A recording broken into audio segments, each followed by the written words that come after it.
And there are your competitors, Alex Ogloza and Adib Alam. Two amazing players that have battled through an intense circuit to get to where we are now. The longest national championships that we've had here in Indianapolis.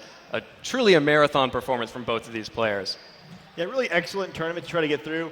The format was improved this year. We had 500 players, the biggest national tournament we've had, and they both did a great job to get through it. There was a lot of rounds this year. There's 9 rounds of best of 1 play, 6 rounds of best of 3 play, and then the top cut, which was 3 rounds, with this being the third of more best of 3 play. So they had to get through a lot of opponents to get where they are now. Really impressive to get where they're at, and I should think it'll be a great match here. I think that it'll be pretty impressive to be where they've gotten. Very exciting, but this isn't the only tournament these players have participated in. Let's take a look at some in-depth information on each of our competitors. On your screen is Alex Ogloza here.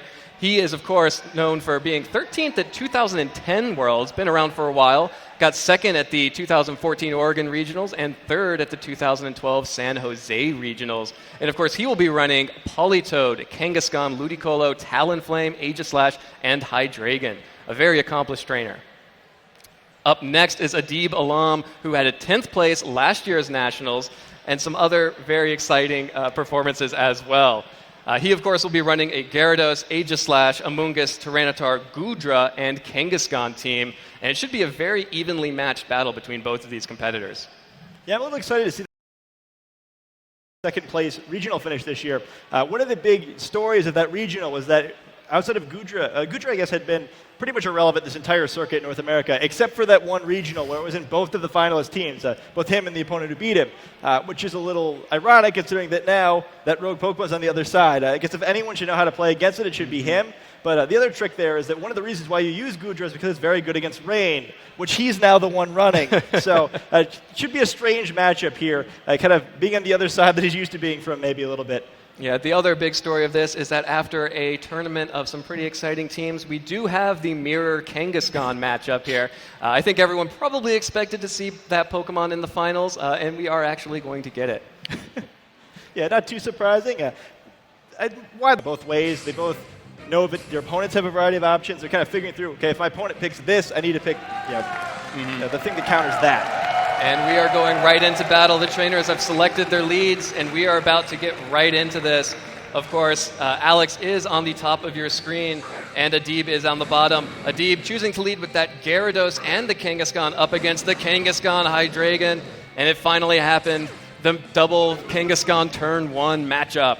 It was only a matter of time. But the best Pokemon in the metagame here has got some important friends next to it. Gyarados is going to be an extremely, extremely large problem for Alex this entire series. I think being able to control Gyarados or not will likely determine whether or not he can win this series. It's very good against most of his Pokemon. It doesn't take a lot of damage against most of the rain Pokemon. Intimidate disrupts almost everything else. So very important for Alex to be able to deal with this. Hydreigon is going to be the key to pulling that off. It's going to be able to do decent amounts of damage to Gyarados, those big Draco Meteors, and Adib's protecting it already.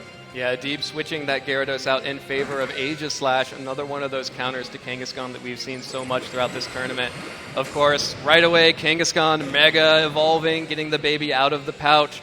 Going to probably see the exact same thing on the other side. Yep, the opposing Kangaskhan now Mega evolving as well. The animation's so nice, you saw it twice, as Kangaskhan's are on the field and ready to battle. And it looks like they actually would like to protect. Never mind. Kangaskhan could be offensive, but the Protect will protect Adib from that fake out there. But the Dark Pulse from Hydreigon targeting the Aegislash. One-hit KO. Aegislash goes down right from the start. Oh my gosh, what an absolutely massive play to start the game. And we talked about how important Gyarados was to try to get rid of, but correctly anticipating it switching out. Adib's best resistant to that Dragon-type attack was Aegislash, and he just completely destroys it before it even gets the chance to move there. So huge knockout at no cost in the first turn. The only thing he gives up is having to lock into Dark Pulse instead of Draco Meteor there and getting Kangaskhan intimidated again. A huge step there. We also saw that Adib's Kangaskhan Mega evolved first, so it's possible that Alex would be running a slower Kangaskhan, perhaps relying on the speed of some of his faster Pokemon like Ludicolo in the rain and Choice Scarf Politoed. Yeah, it's definitely going to be interesting to see. You mentioned at the start that Adib lost to Rain earlier by overcompensating for the rain, and we don't see rain yet on the field for Alex. It's going to be interesting to see if Alex chooses to have that option in the back, or if he's just going to brute force his way through like we saw yesterday. Yeah, Talonflame was the method that he chose to dominate the game with last time, more so than the rain. We did see some of the Palito, but not really any of the Ludicolo. And it looks like Alex's Kangaskhan at -2 from those Intimidates is going to return, dealing a little bit of damage to the opposing Mega Kangaskhan, but not quite enough. Adib choosing to target that Hydreigon, rightly identifying it as a huge threat, but still not enough to get the one shot on it. Dark Pulse comes out back onto Adib's Kangaskhan, a critical hit! And Alex takes a huge knockout, the Mega off the field, all ready for Adib, but Dragon Dance coming out from Gyarados, getting a nice boost to its offensive presence. Yeah, Gyarados is not just going to stand around and let this happen, but another really important knockout. Kangaskhan going down without any damage going to the opposing Kangaskhan, and that is a really rough spot. That critical hit likely not mattering too much, as Hydreigon is holding those choice specs. Some big damage there. And wow, we mentioned Hydreigon was going to be important, but it's already got 2 knockouts, and we're only 2 turns into the game. Yeah, I don't think you could ask for a better stat line if you're a Hydreigon right now. Tyranitar does come out onto the field, getting that sand up, will protect Tyranitar a little bit from some of the special attacks. Alex is going to go ahead and send out his own Aegislash, while Gyarados, with that boost, is going to waterfall the Mega Kangaskhan. That boost deals a lot of damage, a critical hit, but still not enough. But Rock Tomb coming out from Adib's Tyranitar, going to deal negligible damage to that Aegislash, but does drop its speed. And the power-up punch comes out from Alex's Kangaskhan, trying to negate that and those Intimidate debuffs there, getting the +2 attack there on both hits of the power-up punch and dealing some good damage to that Tyranitar. Yeah, getting a lot of value out of that. The damage is important, and getting that attack back. At least now, if it wants to Sucker Punch Gyarados, try to take some damage off, it'll be a little bit more...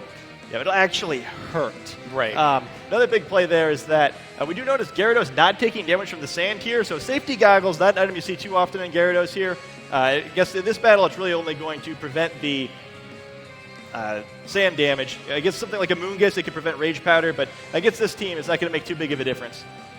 Yeah, but definitely an interesting item choice. And the Gyarados is putting a lot of offensive pressure on with that Dragon Dance boost.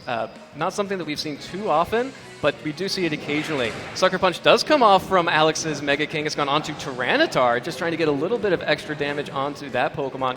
Not too worried about the Gyarados, it seems, which is going to use that Waterfall onto Aegislash, dealing just under half HP there. And Adib's Tyranitar is going to get the Rock Tomb off again onto Kangaskhan, get the KO. Both Megas now out, but Aegislash is going to change its stance and go right on the offensive, using that Flash Cannon, going to target that Tyranitar most likely. Yes, and gets the KO. And now Alex is in a very commanding position here. He definitely is. A little strange to see him ignoring the Dragon Dance Gyarados, but I think it's actually a good play. Perhaps he's correctly discerned that Gyarados only has single target attacks, so by getting it as the only Pokemon remaining on the field, it doesn't really matter how high its attack is, right? It still has to keep taking attacks as it knocks something out, even if it's able to take out its opponents in a single hit. So time is definitely on his side. Because of that Dragon Dance, it's going to be faster than Hydreigon, so Hydreigon's not going to be able to just blow it up the way maybe it could have normally, but between Aegislash and Hydreigon, it's going to take a big chunk of damage here, and there's still another fully healthy Pokemon in the back to help finish it off here. So, excellent spot for Alex. He's managed this game really well and has the big advantage now. Gyarados is going to try to do whatever it can to bring this back for Adib. That Waterfall does connect with Hydreigon, does get the knockout there, but is going to leave it open to an attack from that Aegislash. Of course, we saw how much damage the Hydreigon did, but Aegislash is no slouch on its own. The Shadow Ball dealing a little bit over half HP there, and the leftovers making sure that Aegislash stays healthy. Yeah, that the special defense drop from Shadow Ball could be a big deal too. It's close enough where it's possible it wouldn't have knocked out if the second one was used here, but I guess it doesn't really matter with Talonflame here. Talonflame's priority Brave Bird should quickly end this game, so we will likely see Alex taking the first. Excellently played game by him. And he's going to have to... I'll let this happen first. Alex definitely taking advantage of the win button that just appeared on his screen. Going to Brave Bird that Gyarados, gets the KO, takes game one in a very, very demanding performance. Great job by Alex there. Goes up 1-0, and Adib is going to have to try really hard to get back from that hole. Yeah, that's a little disheartening. Gyarados did get that Dragon Dance up, but still really couldn't get anything done. I mentioned earlier on that Gyarados is probably his key here, and getting that going didn't seem to be enough there. And I'm sure he's expecting that, even picking the same Pokemon, he could probably play the game a little bit better should he play a similar roster again. Giving up Aegislash for nothing on the first turn, there was a lot to come back from, especially because there wasn't even an attack going the other way. He just decided to play 4-3 the whole game because of that excellent decision that Alex made. So I would expect he's going to be a little more careful this time. But that's sort of the fun of playing with Pokemon using choice items like the Hydreigon there. If you guess right, you can get huge, huge rewards, but if you guess wrong, you can kind of give them up just as easily. So perhaps in the next game, it'll go the other way, and Adib will be able to claw back into it. I think also Adib's probably going to want to protect the Kangaskhan a little bit better since it went down the next turn without doing a whole lot. And even though he got the 2 Intimidates on Alex's Kangaskhan, it got a little bit more done since it was actually on the field for a few rounds there. So Adib's just going to have to be careful in the beginning of the game here. Taking a big deficit early on is going to be really tough to recover from against this team because Alex is using a team with tons and tons of offensive power. He's got Choice Specs, he's got Choice Band, he's got Rain. He can really, really quickly finish Pokemon off, so you can't fall behind against that unless you've taken a whole lot to set up your own KOs, or you're just going to keep getting buried.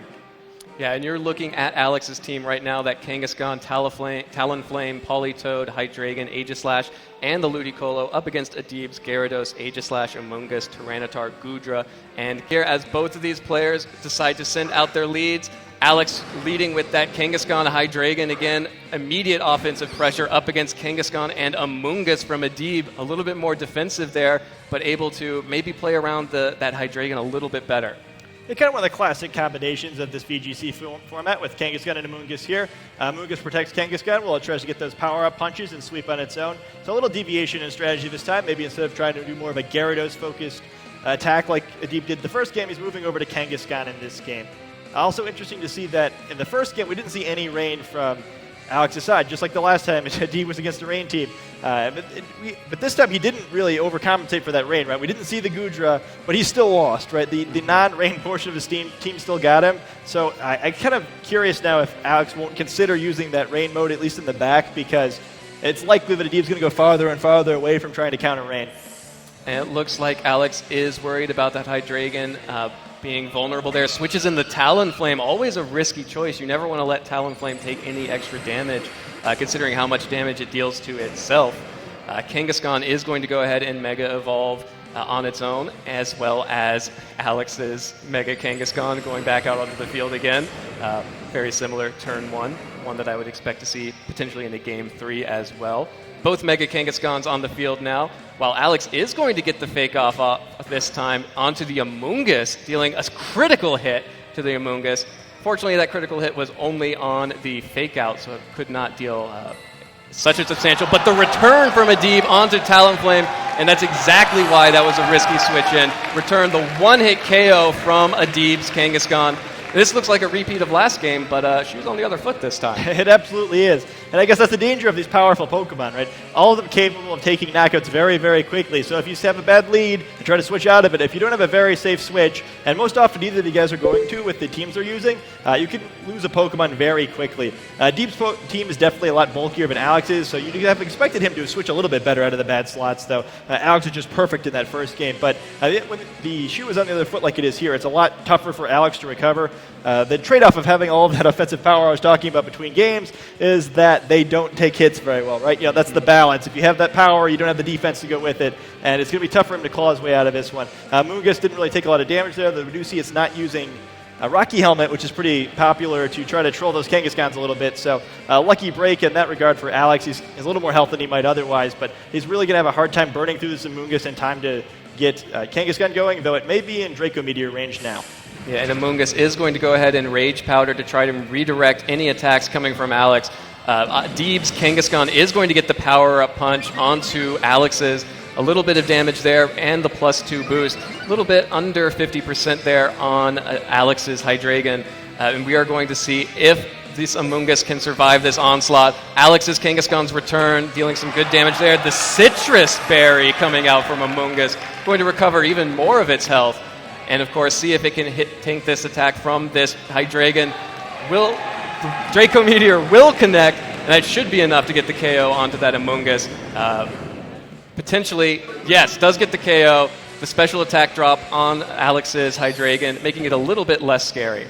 And that knockout came at a huge cost, though. It took both the Pokemon's turns, so Kangaskhan was able to get that power-up punch for free, and also Hydreigon had to lock into that Draco Meteor. The downfall of that, of course, that every time I use it, it's going to lower its special attack, and it's already got 2 of those levels down now, so it's going to be a lot harder for him to turn the corner, try to do some damage to Adib's Kangaskhan here. We also have Gyarados coming back in, intimidating that Kangaskhan, so both the Pokemon and Alex's side of the field have reduced attack now. Neither of them can really fire off as quickly the attacks as they were previously, and that's going to make it hard to stop that Kangaskhan and the Gyarados, both of which have stat-boosting moves. Especially with the heavy offensive focus on Alex's team. But Kangaskhan is going to switch out, but trying to get the return on that Kangaskhan there, but Adib correctly predicting that, gets the KO onto Hydreigon instead, and Gyarados gets a free Dragon Dance. Something you never want to see if you're on the opposite side of that Gyarados. And this is definitely one of the most terrifying things you can face down in VGC. The Kangaskhan has 2 levels of attack, the Gyarados has a Dragon Dance up, and both of them are still at full health. And there's another Pokemon in the back. It looks like just as easily as Alex took that first game, he may lose the second one. Both games, they were that quick knockout, and it's just tough to recover from that with all the power in this format. Both players playing very aggressively here, and Alex is going to have a really tough time trying to find a way out of this one. Maybe he can stall with Aegislash. Looks like Adib's the one who wants to do a little bit of stalling. Gyarados protecting itself as well as the Kangaskhan. Not going to let Alex's Kangaskhan get a free fake out off. Was going to go ahead and try for the return anyway, but Aegislash does get a free substitute up because of that double protect on Adib's side. Adib taking a little bit of a break from the action and letting Alex get a little bit extra. Yeah, I don't blame him. Plays that very conservatively, but there's not really a reason not to. By doing it the way he did it, he can double target Kangaskhan that next turn if he'd like to, just get that out of the way. Because of the fake out, unlikely to be carrying Protect. Aegislash does get that substitute, but it's sort of the same situation as last game, right? You've got 1 Pokemon left on one side trying to 3v1. It doesn't really matter. Gyarados is going to try and get that 3v1 situation in as soon as possible. About 50% onto the enemy Kangaskhan there as return comes out from Alex's Kangaskhan, dealing some good damage back. Hit 2 times, once with the mama, once with the baby. And the return coming out from Adib's Kangaskhan will get the KO on Alex's Mega Kangaskhan. Mega off the field, Aegislash all alone, but still behind that substitute, which could potentially be dangerous. If you have only 1 Pokemon out of the field, you would want to have it out with the substitute up.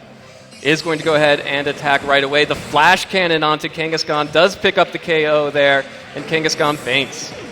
Really important knockout there. I guess what was important really was the speed tie there. Both these Kangaskhan are jolly, so every turn there is a 50-50 chance that one of them will move first.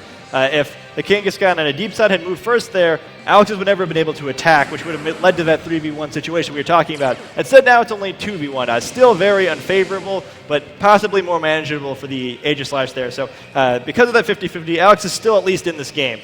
Yeah, and especially with the Tyranitar out on the field, Aegislash can pressure it pretty hard as the waterfall does come back out from Gyarados, going to break that substitute and leave Aegislash open for the Tyranitar if it's able to get an attack in. Dark Pulse does come out from Adib's Tyranitar, is going to connect with Blade Form Aegislash. Aegislash goes down, Adib forces game 3. Yeah, excellent play by him there. Perhaps Aegislash attacking, not wanting to give a free Dragon Dance there, but the crowd going crazy here. A very exciting match, and we're going to have a 3rd game to decide the national champion. You always want to have a game 3 for Masters Nationals.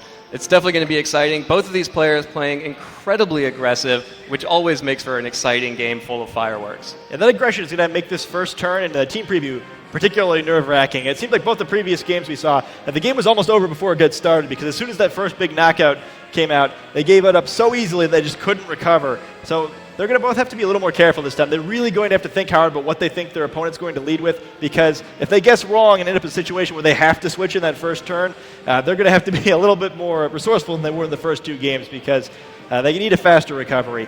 A really tough situation to play out of. Definitely, and we are looking at Alex's against Adib's Kangaskhan and Gyarados. I think I've seen this before. It's the same leads as game 1, so Alex probably feeling pretty good now.